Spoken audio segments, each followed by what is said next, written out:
How far would someone go to bury a secret they thought could ruin everything? Would they lie? Betray someone who trusted them? Or even go as far as ending a life to protect their own? This story begins in a small town where one man's life seemed perfectly ordinary.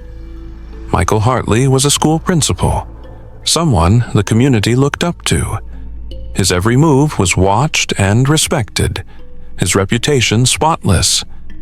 But one decision would change all of that forever.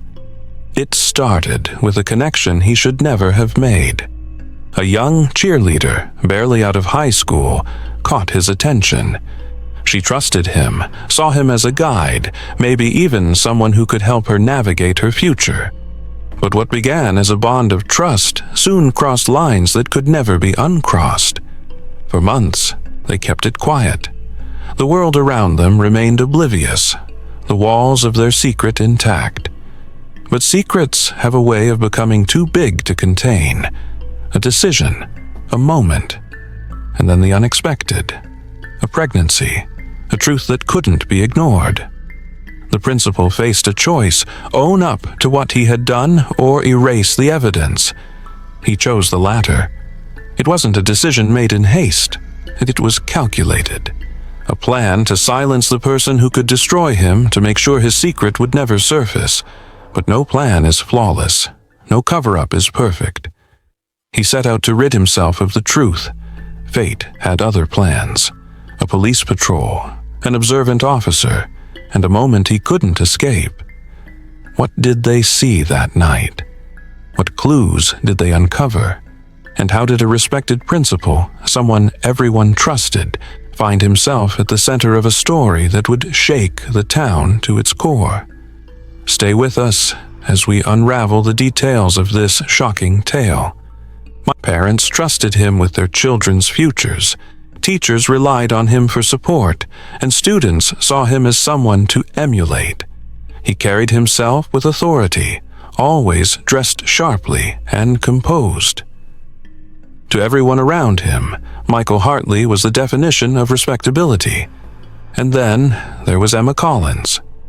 At 19, she was in the prime of her youth, bright, charismatic, and full of potential. Emma was a star cheerleader who could light up any room she walked into. She had dreams of going to college, becoming a journalist, and leaving her small town behind to explore bigger horizons. Her enthusiasm for life made her someone others naturally gravitated toward. But beneath her confidence was a young woman searching for direction. Their paths crossed in what seemed like an innocent way. Emma had fallen behind in one of her classes and sought help from the person she believed could guide her. Michael, as principal, made time for her in his office after hours. At first, their conversations were about school and her ambitions. He offered advice, shared stories about perseverance, and assured her she had what it took to succeed. For Emma, it felt like she'd found a mentor who genuinely believed in her. But what began as mentorship took a different turn. The lines between professionalism and personal interest blurred.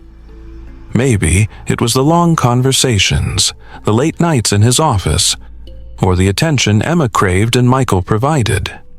Whatever it was, the relationship shifted. Michael, a married man with a reputation to protect, and Emma, a young woman eager for validation, found themselves caught up in something that neither could fully control. It didn't take long for their connection to deepen. Michael started finding excuses to spend more time with Emma. He began offering rides after practice, pulling her aside during school hours, and texting her after hours. Michael and Emma's relationship quickly became an intricate web of secrecy. Their stolen moments ranged from hurried conversations in his locked office to fleeting touches in empty hallways. After school, Michael often found excuses to linger, claiming late meetings or paperwork, while Emma waited nearby, careful not to draw attention. Michael was meticulous in crafting fake alibis. To his wife, he was simply staying late to handle the demands of running a school. To his colleagues, he played the part of a principal deeply committed to the students' success. Emma, on the other hand, told her friends she was working on special projects or applying for scholarships. The lies came easily at first, but with each one, the stakes grew higher. They communicated through encrypted messaging apps, using innocuous nicknames to avoid suspicion. Michael began showering Emma with small gifts, an expensive bracelet here, a handwritten note there, tokens meant to ensure her silence and loyalty. But the relationship's intensity started to weigh on them. Constant need for secrecy, the fear of being caught, and the growing demands of their double lives created a tension neither could ignore. The pressure escalated when Emma discovered she was pregnant. At first, she kept the news to herself, unsure of what to do, but the secret became too much for her to bear. One afternoon, sitting on her best friend Lily's bed, Emma blurted it out. The affair, the pregnancy, everything. Lily was stunned. She begged Emma to end the relationship, warning her about the potential fallout. Emma, torn between fear and loyalty to Michael, promised Lily she would think about it. But Lily's reaction planted the first seeds of doubt in Emma's mind. For the first time, she began to question if Michael truly cared for her, or if she was simply a risk he was trying to manage. Meanwhile, Lily, unable to shake her concern, wondered if she should intervene before things spiraled further. The cracks in their carefully constructed facade had begun to show, and with them, the inevitability of a devastating fallout loomed closer. When Emma broke the news to Michael about her pregnancy, his initial reaction was disbelief. He froze, staring at her as if the world had just collapsed around him. Then came the panic. Michael's carefully curated life, his marriage, his career, his spotless reputation, was hanging by a thread. For a man used to controlling every aspect of his world, the idea that this secret could destroy him was unbearable. Michael's behavior changed almost overnight. At school, he became short-tempered and distracted, snapping at staff over minor mistakes. At home, he avoided his wife, locking himself in his study for hours. With Emma, his tone shifted from warm and reassuring to cold and calculating. He started speaking in harsh whispers, emphasizing how much they both had to lose if the truth came out. He pressured Emma to keep the pregnancy hidden, offering to pay for an out-of-town clinic visit. "No one has to know," he insisted, his voice trembling. Emma hesitated, unsure of what to do. She cared for Michael, but felt increasingly cornered by his demands. When she voiced her doubts, Michael's desperation turned to manipulation. He reminded her of the backlash she'd face if the town found out, how she'd be labeled, ostracized, and blamed. As weeks passed, Michael's panic grew. He began texting Emma obsessively, calling late at night, and even showing up unannounced at her part-time job. His once polished demeanor was unraveling. To Emma, he seemed like a man on the edge, willing to do anything to protect himself. The tension reached its peak during a late-night meeting in his car, parked on a deserted road. Michael's voice trembled as he laid out a plan. She could quietly leave town for a while, give up the baby, and come back as if nothing had happened. "This is the only way," he said, gripping the steering wheel so hard his knuckles turned white. But Emma was no longer sure she trusted him. She questioned whether he cared about her or only about saving himself. As their conversation turned heated, Emma made it clear she wasn't ready to make any decisions yet. The night ended with no resolution, but a new tension hung in the air. Did Michael convince Emma to take drastic action, Or had a refusal pushed him further into desperation? The answer was closer than anyone could have imagined. Michael's panic gave way to something darker, an idea he initially dismissed but soon couldn't stop thinking about. If the problem couldn't be hidden or reasoned away, it would have to be erased. The solution came to him late one night as he stared at a photo of his family on his desk. He couldn't let everything he'd built be destroyed. Emma had to be silenced. He began researching quietly, using his work computer when no one was around. He looked up toxic substances that were tasteless, odorless, and deadly, erasing his search history each time. Michael found what he was looking for, a chemical that would cause what appeared to be a natural death. Under the pretense of a routine errand, he purchased it from a supplier 2 towns over, paying in cash to avoid a trail. The day he decided to execute his plan, Michael invited Emma over for dinner, framing it as an opportunity to talk things through calmly. He assured her he wanted to help her, to find a solution that worked for both of them. Emma, still conflicted but desperate for support, accepted the invitation. She hoped this was the Michael she had trusted, the man who had once made her feel valued. Michael cooked the meal himself, choosing dishes he knew Emma liked, ones that would mask the bitterness of the poison. He acted calm, even charming, as they sat at the table. Emma began to relax, convinced he was finally willing to help her. But as she ate, a strange taste lingered in her mouth. Her stomach started to twist in a way that wasn't normal. She looked at Michael, whose forced smile faltered for just a second too long. The realization hit her like a wave. Her hands trembled as she put down her fork. "What did you do?" she whispered, her voice filled with panic.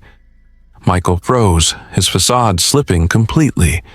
"You need to calm down," he said, his tone no longer soothing but commanding. Emma's breathing became shallow, her vision blurry. She tried to stand but stumbled, knocking over her chair. Michael didn't move to help her. Instead, he watched as the poison took effect, his face a mix of fear and detachment. Emma's world was slipping away, but she wasn't ready to give up. With her last bit of strength, she reached for her phone, dialing for help, but Michael snatched it from her hand. The room fell silent except for the sound of her labored breathing. In that moment, Michael realized there was no turning back. He had crossed a line he could never uncross. Emma's life slipped away in silence, the room now heavy with the weight of Michael's irreversible decision. He stared at her lifeless body for what felt like hours, but it was only minutes. His mind raced with one thought: get rid of the evidence. He moved methodically, wrapping her body in a thick tarp he kept in the garage. He tied it tightly, double-checking each knot, and dragged it to the trunk of his car, his heart pounding with each step. Michael wiped every surface she had touched, erasing fingerprints and traces of her presence. Satisfied with his work, he took a deep breath and started the car, the sound of the engine roaring in the still night. As he drove down the empty back roads, his nerves betrayed him. His grip on the steering wheel was too tight, his eyes darting between the road and the rearview mirror. Every flicker of headlights in the distance sent a jolt of fear through him. He rehearsed lies in his head just in case someone stopped him. "I'm just out for a drive." Needed to clear my head. But his paranoia made him reckless. He missed a turn and had to double back, leaving fresh tire tracks in the dirt. He drove faster than he should have on the winding road, the tarp shifting noisily in the trunk with every bump.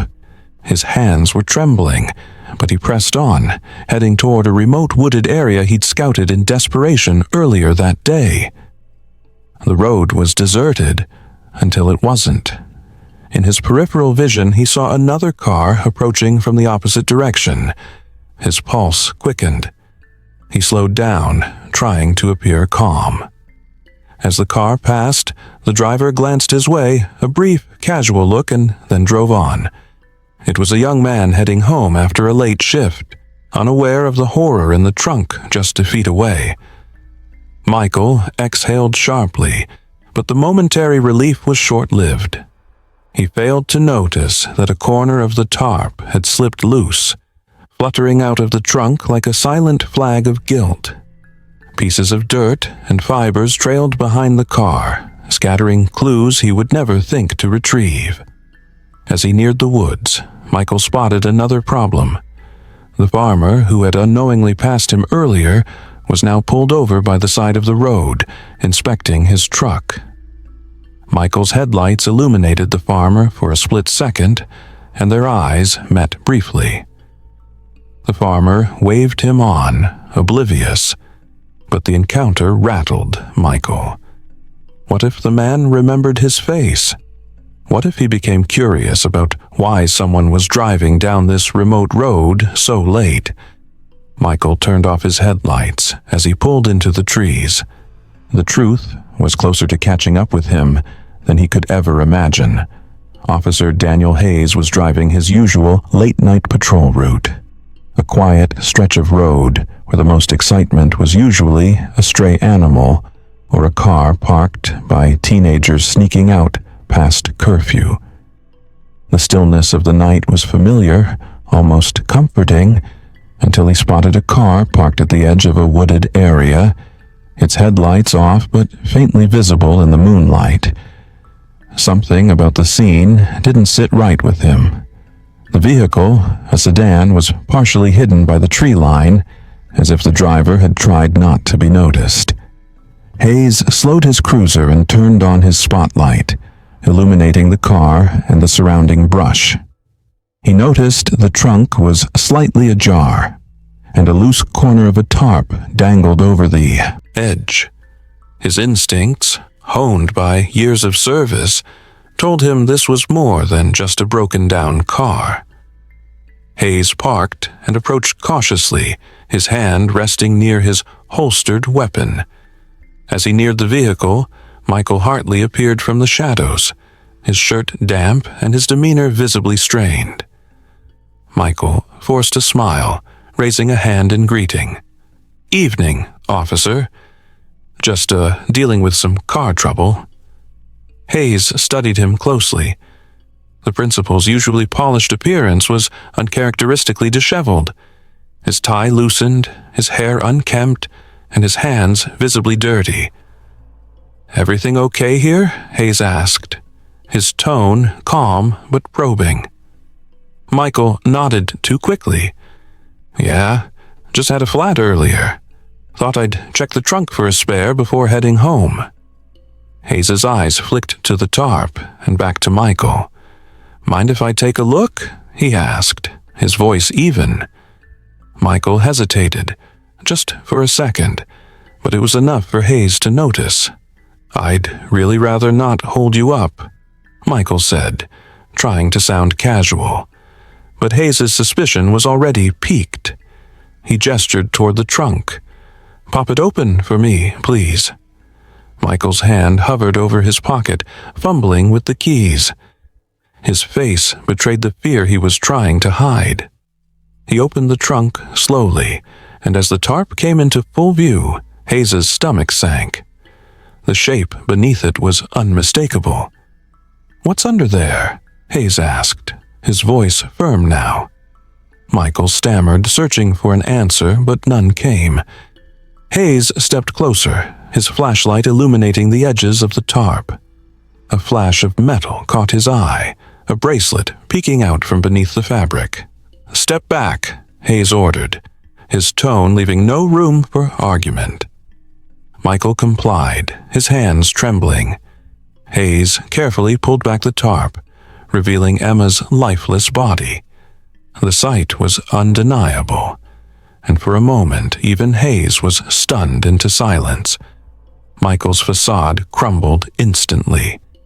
He sank to his knees, his hands gripping his head as if trying to block out the reality of what was happening. Hayes immediately called for backup, his heart pounding as he secured the scene. The weight of the discovery hit Hayes as he processed what had just unfolded. A respected principal, someone the community trusted, had committed an unthinkable crime. And now, standing in the glow of the cruiser's lights, Michael Hartley's carefully constructed world had finally fallen apart. The investigation into Emma Collins's death rocked the small town to its core. News of her tragic end and the involvement of Principal Michael Hartley spread like wildfire, leaving the community in disbelief. Parents, teachers, and students who had once admired him now struggled to reconcile the man they thought they knew with the cold-blooded killer revealed by the evidence. Law enforcement worked swiftly to piece together the case. Toxicology reports confirmed the presence of the poison Michael had used, a substance linked to a purchase he made just days before Emma's death. Surveillance footage from a local store captured Michael buying the tarp and rope found in his trunk, items he claimed were for home repairs. Witnesses came forward as well. The farmer who had seen Michael's car on the remote road and Emma's best friend Lily, who revealed Emma's heartbreaking confession about the affair and her pregnancy. The damning evidence left no room for doubt. Michael's web of lies unraveled under scrutiny, and his attempts to feign remorse only fueled the community's outrage. The once respected principal became the target of public fury, his name synonymous with betrayal and depravity. What punishment do you think he deserved for this heinous crime? Let us know in the comments. Michael Hartley's trial was swift and highly publicized. The jury, presented with overwhelming evidence, took little time to convict him. He was sentenced to life in prison without the possibility of parole, a punishment that many felt was too lenient given the cruelty of his actions. For Emma's family, the verdict brought a mix of relief and heartache. Her parents channeled their grief into advocacy, working to create awareness about the dangers of abuse of power and trust. The town, forever changed, struggled to rebuild its trust in authority figures. Conversations about accountability and safeguarding the vulnerable became central to the community's healing process. Michael's actions had cast a long shadow, but it also served as a sobering reminder of the importance of vigilance and integrity. And if you found this story as gripping and shocking, don't forget to like, subscribe, and hit that subscribe button so you never miss another chilling tale. Turn on notifications to stay updated, and let us know in the comments what you'd like to see next.